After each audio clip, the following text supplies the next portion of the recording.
राधे राधे भक्तों, स्वागत है आपका हमारे यूट्यूब चैनल पर। तो भक्तों, आज मैं आपको बताऊंगी लड्डू गोपाल जी की छाती पर चरण चिन्ह के पीछे की कहानी क्या है।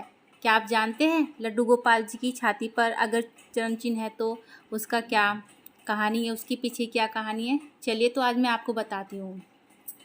तो भक्तों, क्या आप लोग भगवान श्री कृष्ण के विग्रह लड्डू गोपाल की छाती पर चरण चिन्ह किसका है और यह चरण चिन्ह उनकी छाती पर क्यों अंकित है? ये चिन्ह भगवान श्री कृष्ण के बाल स्वरूप लड्डू गोपाल और युगल स्वरूप सभी में चिन्हित होता है। तो आइए जानिए इसके पीछे की रोचक जानकारी के बारे में मैं आपको बताऊंगी।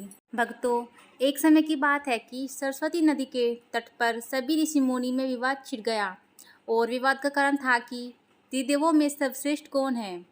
ऋषियों को जब कोई समाधान न मिला तो ऋषियों में सर्वश्रेष्ठ भृगु ऋषि को यह जानने का दायित्व सौंपा गया कि वह पता लगाए कि त्रिदेवों में सर्वश्रेष्ठ कौन है। त्रिदेवों की परीक्षा लेने के लिए क्रम में भृगु ऋषि सबसे पहले ब्रह्मलोक पहुँचे और बिना कारण ही ब्रह्मा जी पर क्रोधित हो गए और बोले कि आपने मेरे अनादर किया है। ऐसा सुनकर ब्रह्मा जी को भी क्रोध आ गया और ब्रह्मा जी बोले कि तुम अपने पिता से आदर करवाना चाहते हो। भृगु, तुम कितने भी बड़े विद्वान क्यों ना हो जाओ, तुम्हें बड़ों का आदर करना नहीं भूलना चाहिए। इस पर भृगु ऋषि बोले, क्षमा कीजिए भगवान, लेकिन आप क्रोध हो गए हैं। मैं तो बस यह देख रहा था कि आपको क्रोध आता है कि नहीं। दोस्तों, उसके बाद भृगु ऋषि महादेव की परीक्षा लेने के लिए कैलाश पर्वत पहुँचे और वहां जाने पर उन्हें पता चला कि महादेव ध्यान में लीन है। उन्होंने नंदी से कहा कि महादेव को मेरे आने की सूचना दो। इस पर नंदी बोले कि मैं ऐसा नहीं कर सकता, वो क्रोध हो जाएंगे। इसके बाद भृगु ऋषि स्वयं वहाँ पहुँच गए और महादेव का आह्वान करके बोले कि ऋषि मुनि के लिए तो आपका द्वार सदैव खुला रहता है। महादेव, भृगु ऋषि की आवाज़ से महादेव का ध्यान भंग हो गया और महादेव क्रोधित होकर बोले कि भृगु, तुम्हारी मौत तुम्हें यहाँ तक खींचकर ले आई है। मैं अभी तुम्हें भस्म कर देता हूँ। तभी माता पार्वती ने वहाँ आकर भगवान शिव से भृगु ऋषि के प्राणों का निवेदन किया। तब भगवान शिव का क्रोध शांत हो गया।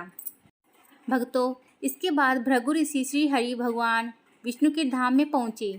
वहाँ पहुँचकर उन्होंने देखा कि भगवान विष्णु निद्रा की अवस्था में है।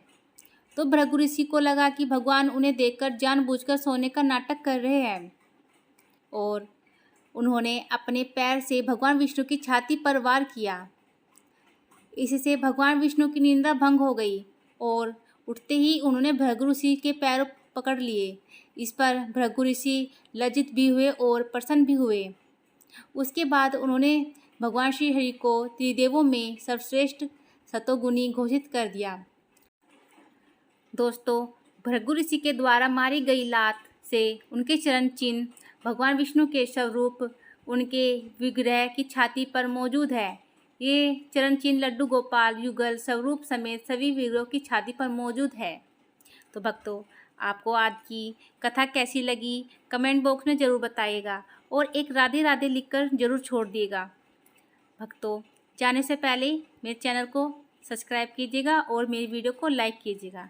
आपको ऐसी ही अलग अलग कथा सुननी हो तो मेरे चैनल को सब्सक्राइब ज़रूर कीजिएगा। तो मिलते हैं आपसे एक नई कहानी के साथ में, इसलिए राधे राधे।